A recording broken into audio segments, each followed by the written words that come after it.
सभी विद्यार्थियों का मेरी हिंदी की कक्षा में पुनः बहुत बहुत स्वागत है।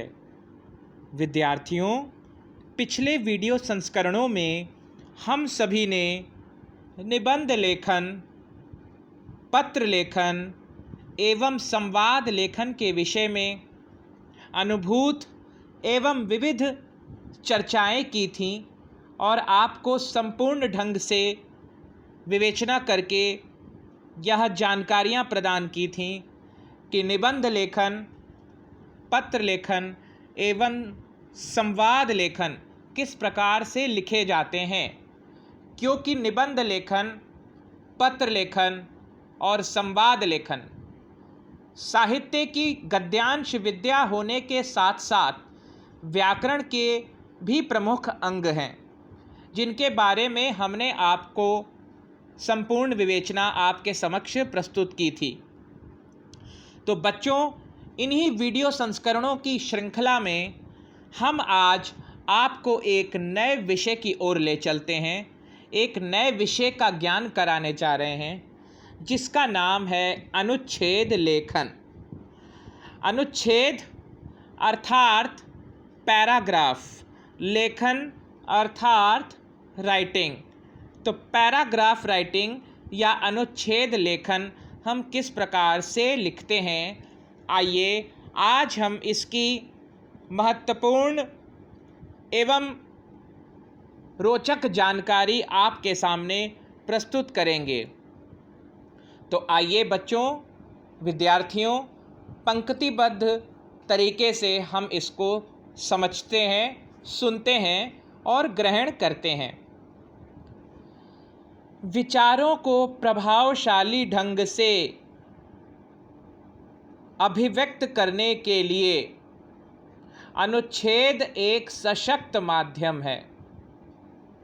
आप सभी जानते हैं, हम अपने मन के विचारों को बोलकर, लिखकर, पढ़कर एवं सुनकर व्यक्त करते हैं, जिसको हम भाषा कहते हैं।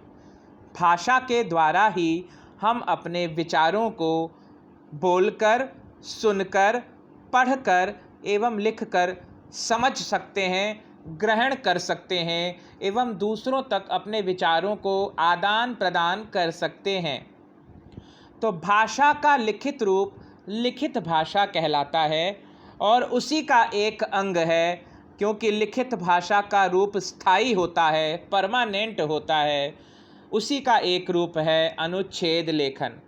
तो हम अपने मन के विचारों को जब प्रभावशाली ढंग से, मन में तो बहुत सारे विचार आते हैं, अच्छे विचार, बुरे विचार, सम्यक विचार, बहुत सारे विचार आते हैं, लेकिन अपने विचारों को हम लेखनी में कैसे डुबोएंगे, उनको लिखित रूप में किस प्रकार से प्रस्तुत करेंगे, उनको पढ़ने वाला उसमें रुचि लेगा या नहीं लेगा, वो विचार अति आकर्षक एवं बलवान या प्रभावशाली होंगे या नहीं होंगे, ये तथ्य हमें इस बात को समझना है, इस तथ्य को ग्रहण करना है और अपनी भाषा को प्रभावशाली ढंग से व्यक्त करना है। तो जब हम भाषा को प्रभावशाली ढंग से अभिव्यक्त करेंगे, यानी रिवील करेंगे, टू शो ऑफ, विचारों को प्रभावशाली ढंग से अभिव्यक्त करने के लिए अनुच्छेद एक सशक्त अर्थात शक्तिशाली माध्यम है।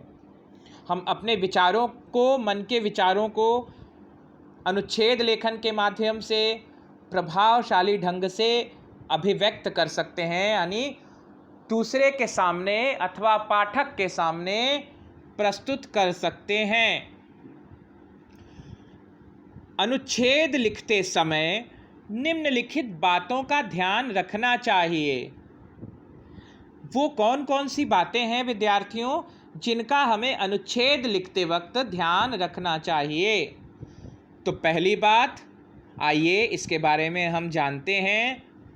अनुच्छेद का आरंभ यानी उसकी शुरुआत सीधे विषय वस्तु से ही करनी चाहिए। जैसे हम निबंध लेखन लिखते थे तो पहले हम भूमिका लिखते हैं, प्रस्तावना लिखते हैं, उसके बाद निबंध की विषय वस्तु लिखते हैं, फिर लाभ हानि लिखते हैं, फिर निबंध का उपसंहार यानी कंक्लूजन लिखते हैं। वो हो गया निबंध लेखन। लेकिन इसमें ना आपको भूमिका बनानी है अनुच्छेद लेखन में, ना आपको प्रस्तावना लिखनी है, ना आपको लाभ हानि लिखनी है, ना आपको उपसंहार लिखना है। सीधा जिस विषय पर आपको अनुच्छेद लिखने को बोला जाए, यानी एक पैराग्राफ लिखने को बोला जाए, यहाँ ऐसे लिखने की बात नहीं हो रही, निबंध लिखने की बात नहीं हो रही कि जिसमें हम बढ़ा चढ़ा कर भूमिका, प्रस्तावना और लाभ हानि उपसंहार आदि आदि जो भी लिखते हैं उसमें बढ़ा चढ़ा कर लिखते हैं। लेकिन अनुच्छेद में सीधे विषय वस्तु से ही इसकी चर्चा आरंभ की जाती है कि जो भी आपको टॉपिक दिया जाए, जो भी विषय दिया जाए, वहीं से उसकी शुरुआत करनी है। लेकिन इसकी शुरुआत करने के लिए क्या होना चाहिए? अभ्यास होना चाहिए। मैं अपने हर वीडियो में ये बात बताता हूँ, करत करत अभ्यास तें जड़मति होत सुजान, यानी अभ्यास करने से मूर्ख व्यक्ति भी, जड़मति व्यक्ति भी विद्वान बन सकता है। तो अभ्यास होना चाहिए लिखने का। अभी अभ्यास कैसे होगा?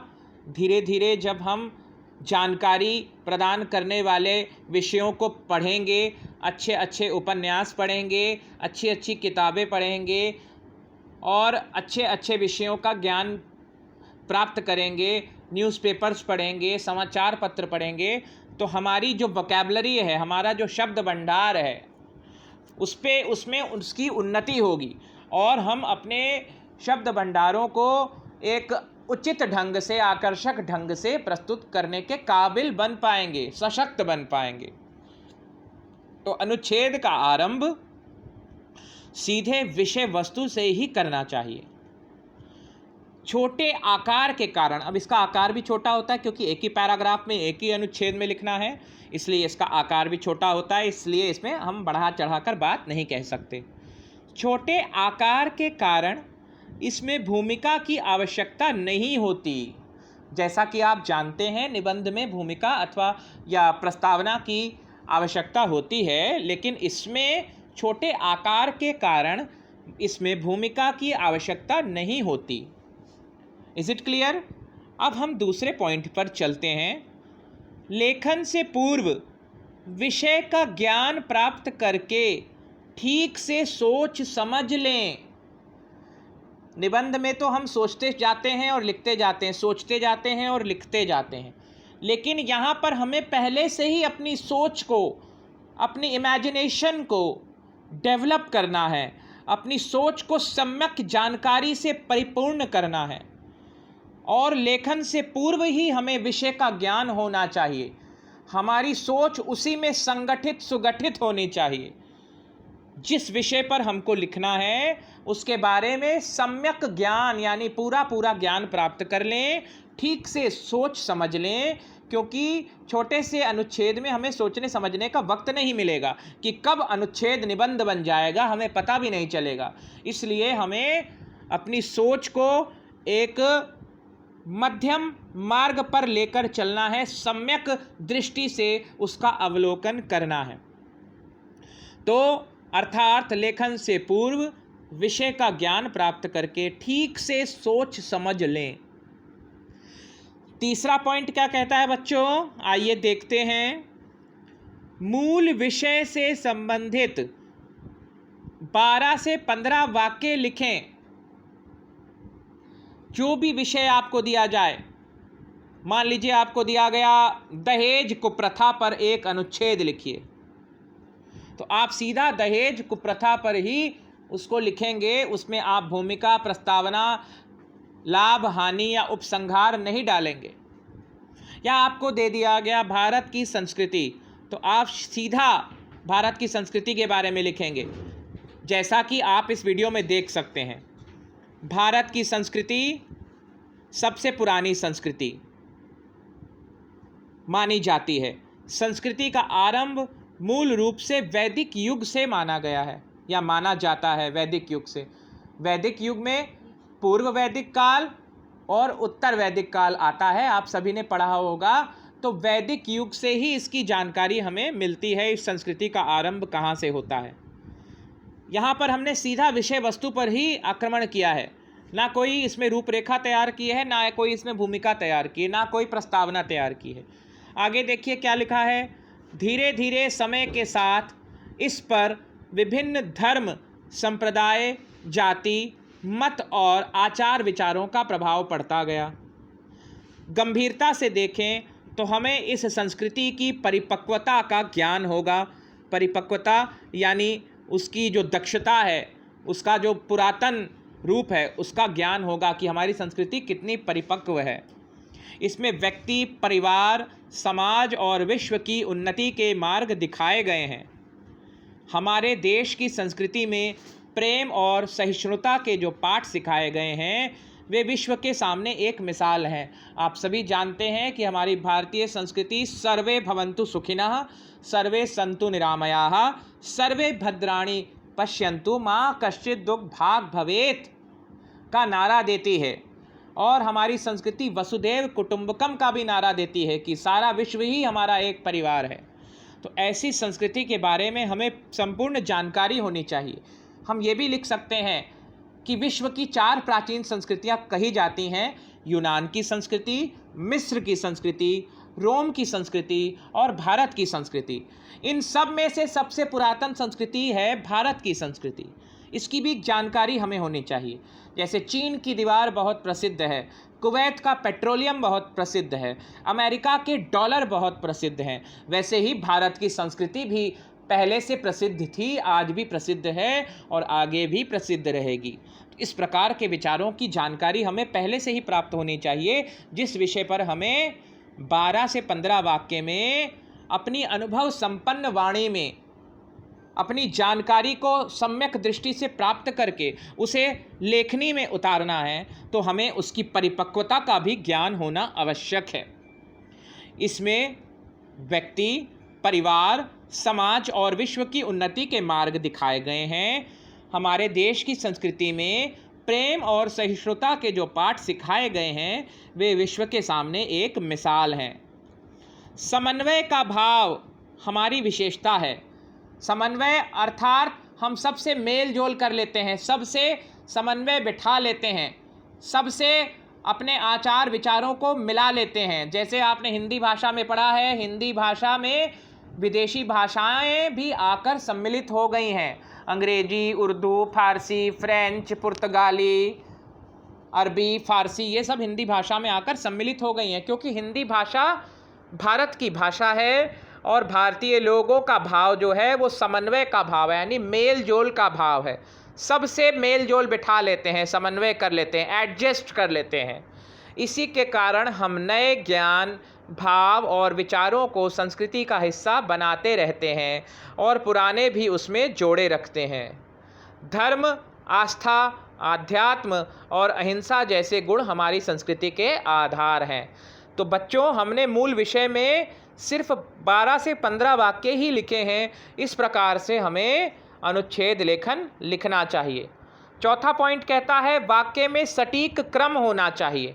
ऐसा नहीं कि वाक्य में शुरुआत कहीं से हो रही है, अंत कहीं से हो रहा है। जिस विषय पर आपको बोलने को दिया गया है, लिखने को दिया गया है, उस विषय का एक विषय संगठित या विषय से सुनिश्चित एक क्रम होना चाहिए। तो क्रमबद्ध रूप से हम वाक्यों को इसमें लिखेंगे। यानी पहले भारत की संस्कृति के बारे में बताएंगे, फिर उसका आरंभ कहाँ से हुआ, फिर उसमें क्या क्या जुड़ गया, फिर वो क्या संदेश देती है, क्या शिक्षा देती है, और आखिरी में हम कंक्लूजन के तौर पे एक लाइन लास्ट में उसमें एक पंक्ति जोड़ देंगे। तो एक अनुच्छेद में हमें सारा कुछ लिखना है, तो इसलिए हमें इस विषय का सम्यक ज्ञान होना चाहिए। आखिरी पॉइंट कहता है बच्चों, एक भी वाक्य अनावश्यक विवरण का नहीं होना चाहिए।